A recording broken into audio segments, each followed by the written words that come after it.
रजनीगंधा प्रेजेंट्स बिहार किसका, powered by नोवा शुद्ध देसी घी। यूं ही नहीं ताज ताज बन जाता है, शिल्पकारों का हुनर और चुनिंदा संगमरमर ताज को नायाब बनाते हैं। कुछ ऐसे ही चुनिंदा जगहों से बस खास ही चुनकर लाता हूँ। कतरे कतरे को मैं हीरे सा परखता हूँ। यूं ही नहीं मैं रजनीगंधा बन जाता हूँ।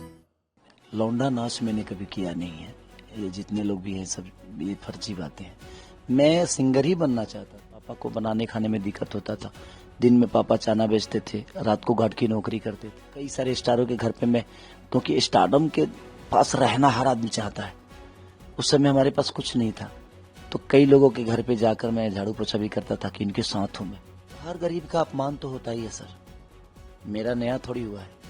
अगर मैं इस बात को कहूँ कि नहीं, मेरा बहुत अपमान हुआ है। मतलब हम लोग कहते हैं ना खेसारी का दाल, तो ये शब्द कैसे, मतलब जिन्होंने रखा, क्या सोच के रखा? देखिए होता क्या है कि हम भी खेसारी जानते हैं रीजन की, हम किसान के बेटा हैं तो हमें पता है कि, और मैं बहुत छोटा था तो हमारे यहाँ एक रामाशंकर यादव ब्यास हुआ हैं अभी, उनके हमें सीखने के लिए गया था ब्यासी, रामायण महाभारत गाने वाले हैं वो, तो वहीं पे ढोलक बजाते थे बैजनाथ चाचा।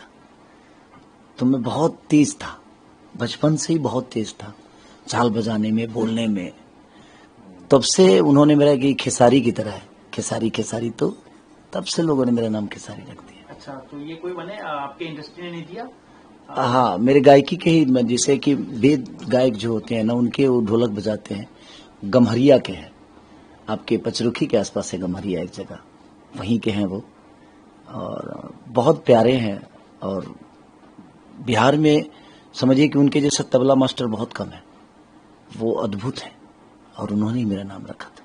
खेसारी जी, आप कब से इस कैसे आना हुआ इस भोजपुरी इंडस्ट्री में, या आप कह रहे हैं कि शुरू से ही आपका कहीं ना कहीं झुकाव था? शुरू से मैं अखंड कीर्तन बहुत गाया हूँ।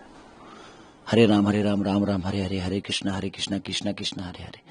मुझे लगता है कि 500 से ज्यादा मैं अखंड कीर्तन हम लोग गाने जाते थे। हमारे यहाँ के कृष्णा बेदर्दी, पवन पांडे, जो कि मेरे गांव के ही हैं, तो हम लोग, हमारे गांव में बहुत गाना बजाना का बहुत कम था, लेकिन मैं जब इसमें आया इस लाइन में, उसके बाद से अखंड कीर्तन गांव गांव पे। उस समय खाने की बहुत कष्ट थी, तो हम लोग रात में जाते थे ताकि हम लोग को खाना भी मिल जाएगा। उस हिसाब से हम लोग जाते थे, और कहीं ना कहीं उसका योगदान बहुत है मेरे जीवन में, अखंड कीर्तन का। और उसके बाद धीरे धीरे चीजें, क्योंकि गरीबी बहुत थी, उस गरीबी से निकलना था, तो जिंदगी में भगवान का एहसान मानूंगा कि मुझे गरीब बनाया। अगर गरीब नहीं बनाए होते भगवान, तो शायद मैं आज यहाँ तक नहीं पहुँचता। अगर किसी अमीर बाप का बेटा होता तो शायद ये उपलब्धि भी नहीं पा पाता मैं, और ना ही मैं इतना मेहनत करता अपने आप को बड़ा करने के लिए। बिहार में कहा जाता है कि हमारे इधर अभी भी लौंडा नाच होता है, उसको लोग बुरी नजर से नहीं देखते बिहार के लोग। तो मुझे जो पता चला कि आपने वहां से शुरुआत की और यहाँ तक नहीं, लौंडा नाच मैंने कभी किया नहीं है। ये जितने लोग भी हैं सब ये फर्जी बातें हैं।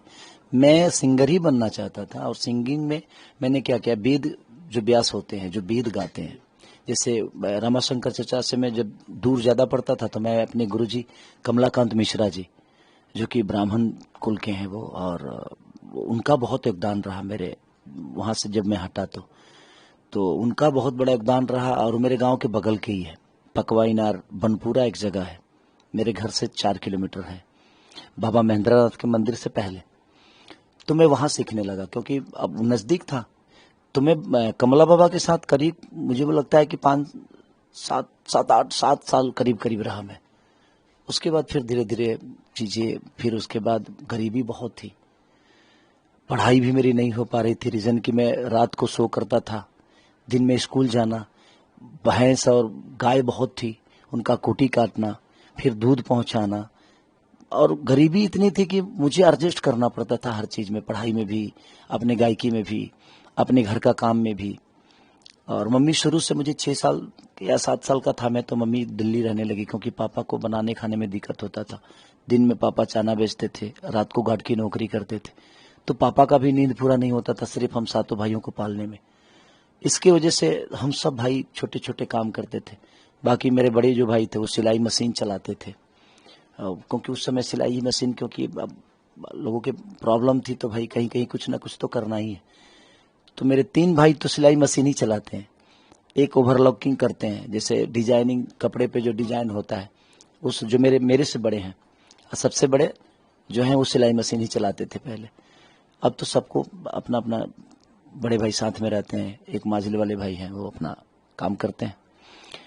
तो वो परिवेश था, उस हिसाब से हम लोगों ने प्रयास की और धीरे धीरे चीजें अपने आप, जब शादी हुई, शादी के बाद फिर लिट्टी चोखा बेचना, फिर कई सारे स्टारों के घर पे मैं, क्योंकि स्टारडम के पास रहना हर आदमी चाहता है, उस समय हमारे पास कुछ नहीं था, तो कई लोगों के घर पे जाकर मैं झाड़ू पोछा भी करता था कि इनके साथ हूँ मैं और इनको डेली देखने को मिलेगा मुझे। तो आपने झाड़ू पोछा तक किया है? हाँ किया है, नाम इसमें बताइए, गुड्डू रंगीला जी के घर पे किया, राधे श्याम जी के किया, 1-2 कंपनी में भी किया मैं, एक भारतीय म्यूजिक थी वहाँ पे भी झाड़ू पोछा करता था। तो वहाँ पे हमारे बहुत प्यारे सिंगर बादल बवाली जी आते थे, विजेंद्र बाबा आते थे, तपेश्वर चौहान जी आते थे, एक और कौन दीवाना थे वो भी आते थे, मैंने बहुत सारे सिंगर वहाँ आते थे। तो सबको चाय पिलाना, बर्तन धोना, झाड़ू पोछा करना, तो 3-4 जगह पे मैंने ऐसे की है। मतलब वो उस वक्त और इस वक्त में कितना अंतर आपको दिख रहा है? देखिए अंतर तो बहुत है, और इस अंतर के लिए ही मैंने मेहनत की थी कि अंतर हो। मेरी जिंदगी आसान नहीं थी, और आसान जो चीजें होती है वो जिंदगी नहीं होती है। मुसीबत का सामना करने वाला ही आदमी हीरो बनता है। अगर आपके जीवन में 10 बीमारी हो जाए तो ऐसे ही आप डॉक्टर बन जाओगे। उसी तरह जीवन है, जितनी प्रॉब्लम होगी उतनी ही प्रॉब्लम से निकलते निकलते एक दिन आप नायक कहलाओगे। और मेरे जीवन में प्रॉब्लम बहुत थी, धीरे धीरे सॉल्व की मैंने अपने जीवन को, और उस रास्ते से आज यहाँ तक का सफर आप देख ही रहे हैं जी कैसा रहा, मैं कैसे हूँ, और आज पूरी दुनिया की नज़र खेसारी पे है। तो कहीं ना कहीं वो मेरे गरीबी का देन है, और मैं अपने गरीबी को ही सबसे बड़ा हीरो मानता हूँ कि मेरे जीवन की सबसे बड़ा अगर कोई हीरो है तो मेरी गरीबी थी जो मुझे हीरो बना दी। आपने कहा कि आप यहाँ पे भैंस भी चराते थे, तो मतलब दूध दूहना और जो भैंस को धोना होता है। हाँ ये सब, ये तो मेरा समझिए कि इसके लिए मुझे सीखना नहीं है कहीं, ये तो मेरे लिए बेहतर है कि मैं भैंस भी दूहता हूँ और मैं भैंस चराया भी हूँ। अब सोचिए कि हम लोग अब गमछा में सतुआ सान कर खाए हैं, और पानी नहीं था तो धान में ऐसे ऐसे करके गमछा उस पर डाल के और जानवरों की तरह पानी भी पिए, क्योंकि चौरा बहुत लंबा होता था। या तो किसी गांव में आपको कल पे जाना पड़ेगा या अपने गांव, और उतनी वक्त नहीं होती थी, तो सतुआ जाता था, पानी खत्म हो जाता था और प्यास भी लगती थी, तो किसी नदी में, जो हमारे यहाँ बाढ़ आती है तो कहीं ना कहीं एक नदी निकलता है, छोटा सा नाहर टाइप का, या तो धान के खेत में हम गमछा बिछाकर पानी पी लेते थे भैंसों की तरह या जानवरों की तरह, या तो कहीं किसी नाहर में ऐसे गमछा डाल के और पानी छान के पी लेते थे। तो इतनी गर्मी में जिए, कभी आपको ऐसा हुआ कि किसी ने आपको अपमान कर दिया और दिन आपको दिल पे लगा कि ना अब इस गरीबी में नहीं रहना है, क्योंकि आप कह रहे हैं कि इतनी गरीबी आपने झेली है, तो क्या करेंगे, ऐसा कुछ नहीं है? देखिए गरीब, हर गरीब का अपमान तो होता ही है सर, मेरा नया थोड़ी हुआ है। अगर मैं इस बात को कहूं कि नहीं मेरा बहुत अपमान हुआ है, तो ये नया चीज नहीं है, हर उस गरीब का अपमान होता है।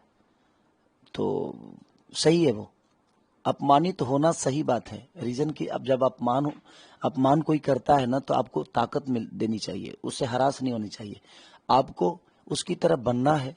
तो अपमान बहुत जरूरी है जीवन में, और मेरे लिए हमेशा वरदान साबित हुआ है, और मैं हमेशा से अपमानित होता रहा हूँ, और मैं कभी उसको कमजोरी नहीं बनाया, मैंने उसको ताकत मिली कि मैं अपमान हो रहा हूँ, इसके लिए मैंने अपने आप पे काम की, अपने ऊपर काम की, और लोगों को अपना बनाया और बेहतर जीवन लेकर चला।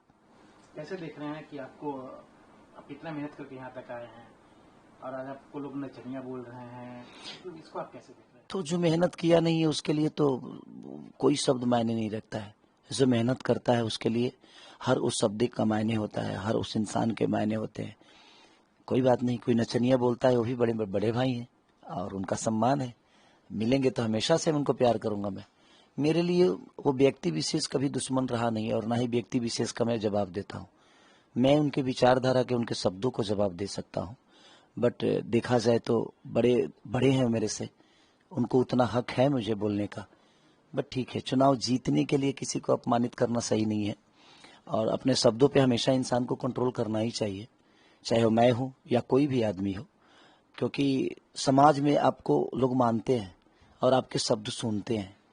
तो प्रयास हमें यही होना चाहिए कि आने वाली पीढ़ी ऐसे शब्दों का उच्चारण ना करे, क्योंकि हम उस शब्दों के साथ जब जाएंगे तो हमारी आने वाली पीढ़ी को भी लगेगा कि नहीं, यही शब्द सही है, तो शायद वो भटक जाएंगे।